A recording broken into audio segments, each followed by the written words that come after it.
saat Sayyidina Umar bin Khattab waktu jadi khalifah, beliau didatangin oleh 4 orang pendeta Yahudi seperti itu. Dan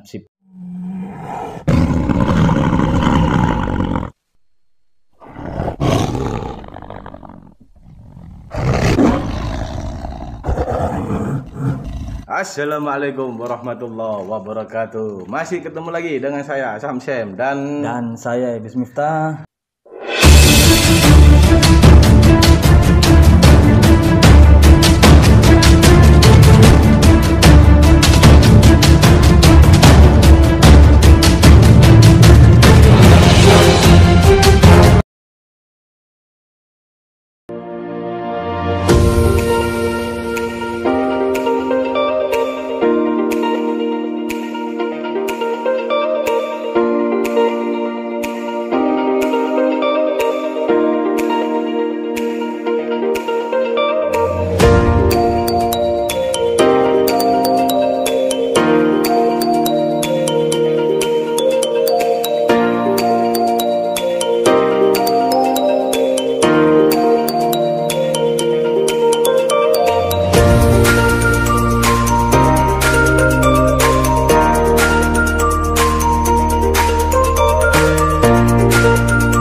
yang kedua kita ya.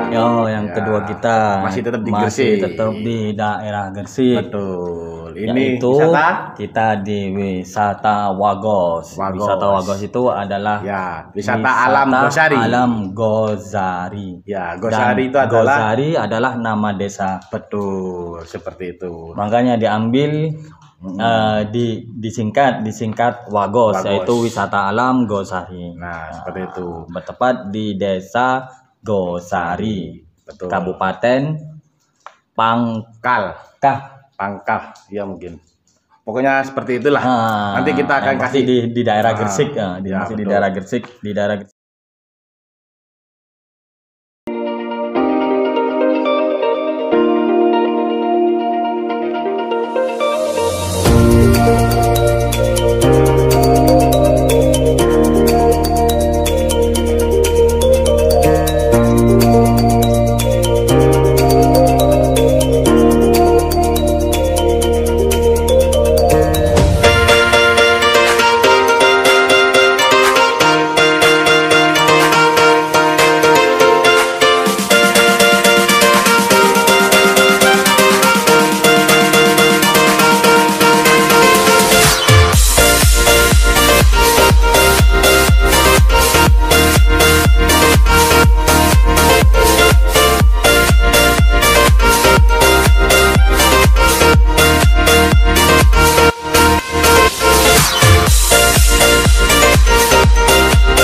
Tapi kanggone nepi dudu kanggo kawruh sejarah lan manfaat. Aku Samsir, ayo tak bonceng.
Gresik bagian utara. Iya, tapi ini wisata ini sangat amat kalau menurut saya pribadi lucu, Bes. Lucunya seperti apa? Karena di luar ini kan pemandangan alam. Terus kita masuk, ini kayak gua adalah ya. bukit. Bukit ini kayak menyerupai gua.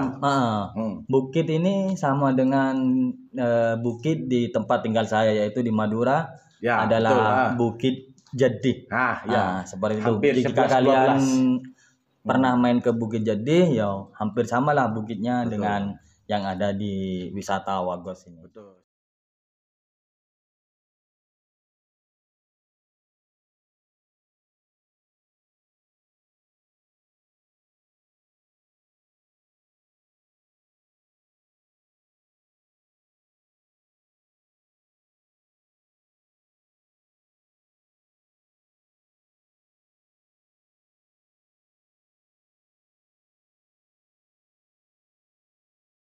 Assalamualaikum warahmatullahi wabarakatuh. Masih ketemu lagi dengan saya Samsem dan saya Ibis Miftah. Ini perjalanan yang kedua kita, Bes ya.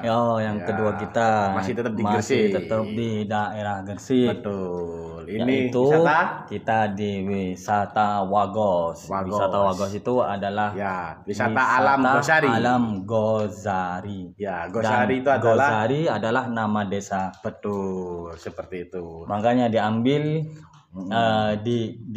disingkat Wagos, yaitu wisata alam Gosari. Nah, seperti itu. Bertepat di desa Gosari, betul. Kabupaten Pangkal, ya mungkin. Pokoknya seperti itulah. Nanti kita akan kasih di daerah Gresik, di daerah Gresik bagian utara. Ya, tapi ini wisata ini sangat amat, kalau menurut saya pribadi lucu, Bes. Lucunya seperti apa? Karena di luar ini kan pemandangan alam. Terus kita masuk, kayak gua adalah bukit. Bukit ini kayak menyerupai gua. Bukit ini sama dengan bukit di tempat tinggal saya, yaitu di Madura. Ya, adalah Bukit Jadi. Seperti itu. Jika kalian pernah main ke Bukit Jadi, ya hampir samalah bukitnya dengan yang ada di wisata Wagos ini. Betul. Assalamualaikum warahmatullahi wabarakatuh. Masih ketemu lagi dengan saya Samsem dan saya Ibis Miftah. Ini perjalanan yang kedua kita, Bes ya. Yang kedua kita masih tetap di Gresik. Masih tetap di daerah Gresik. Betul. Ini yaitu wisata kita di wisata Wagos. Wisata Wagos itu adalah wisata alam Gosari. Alam Gosari. Ya, Gosari itu adalah nama desa. Betul, seperti itu. Makanya diambil disingkat Wagos, yaitu wisata alam Gosari. Nah, seperti itu. Bertepat di desa Gosari, betul. Kabupaten Pangkal, ya mungkin. Pokoknya seperti itulah. Nanti kita akan kasih di daerah Gresik, di daerah Gresik bagian utara. Ya, tapi ini wisata ini sangat amat, kalau menurut saya pribadi lucu, Bes. Lucunya seperti apa? Karena di luar ini kan pemandangan alam. Terus kita masuk, kayak gua adalah bukit. Bukit ini kayak menyerupai gua.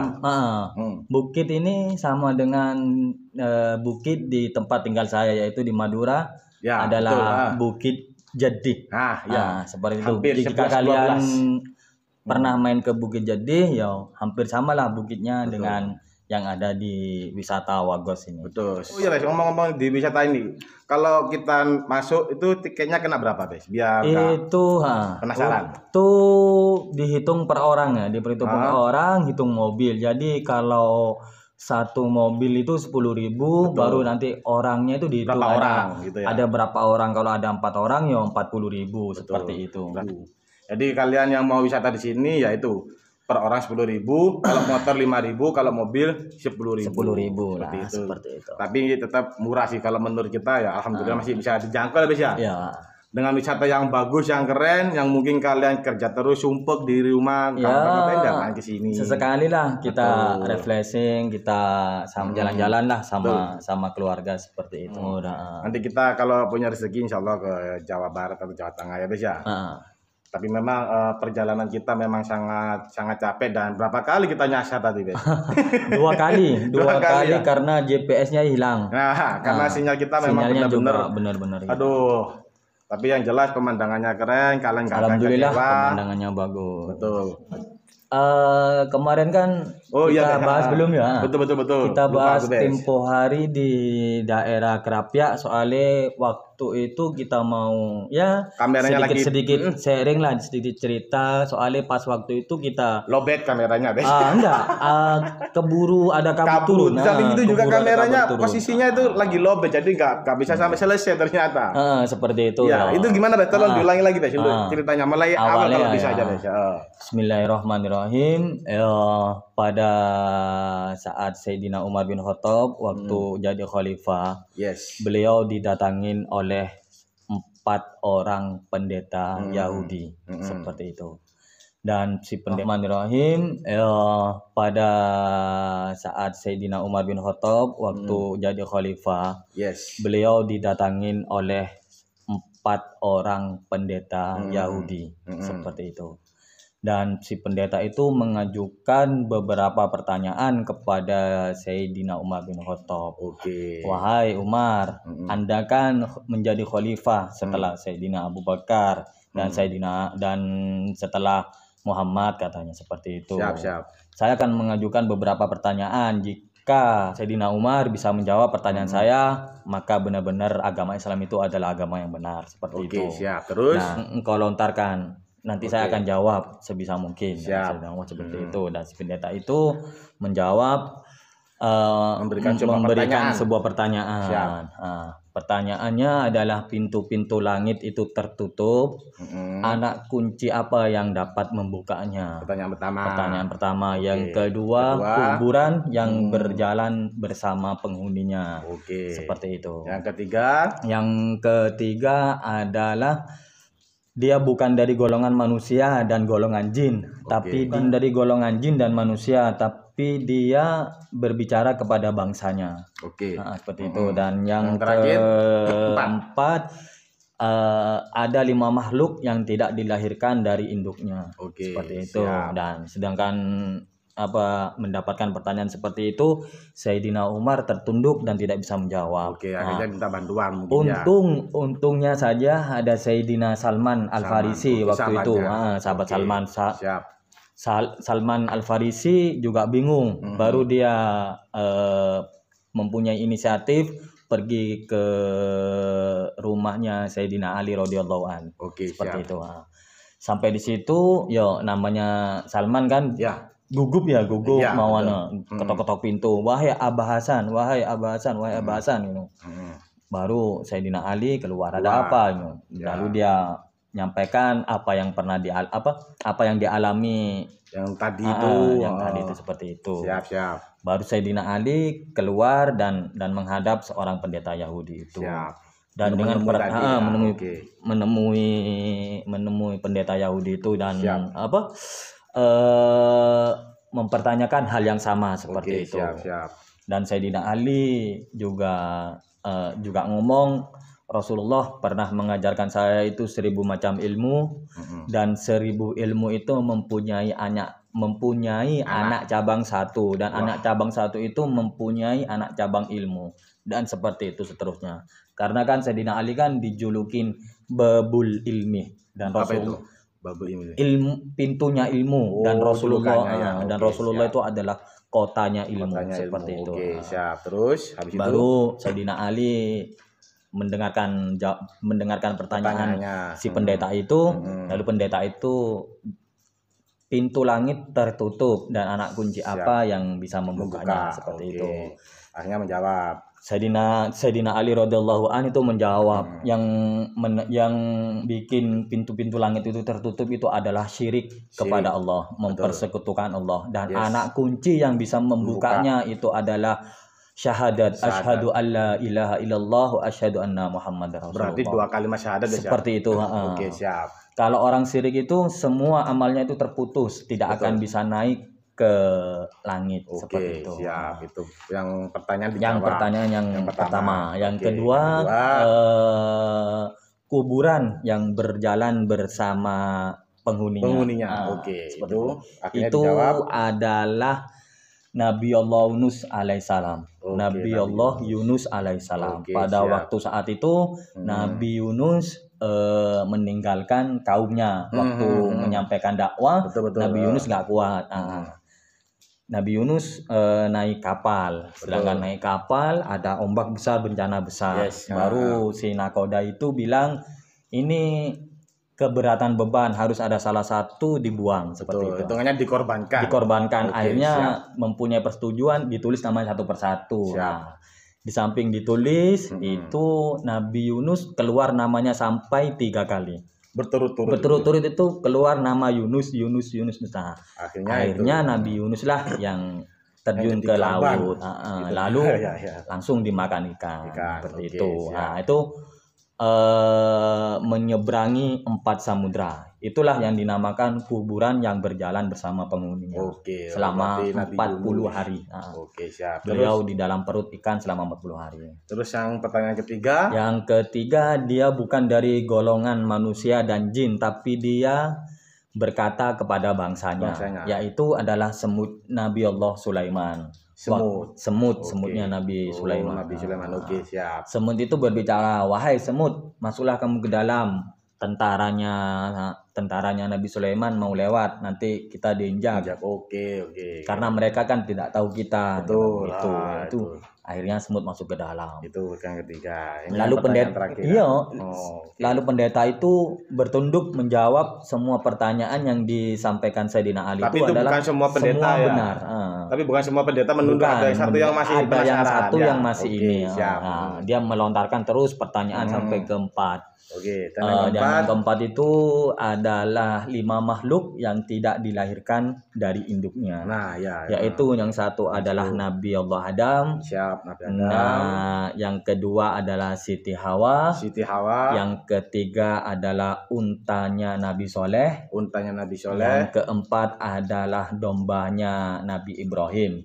Domba Nabi Ibrahim yang waktu di Nabi Ismail dikorbankan menjadi domba.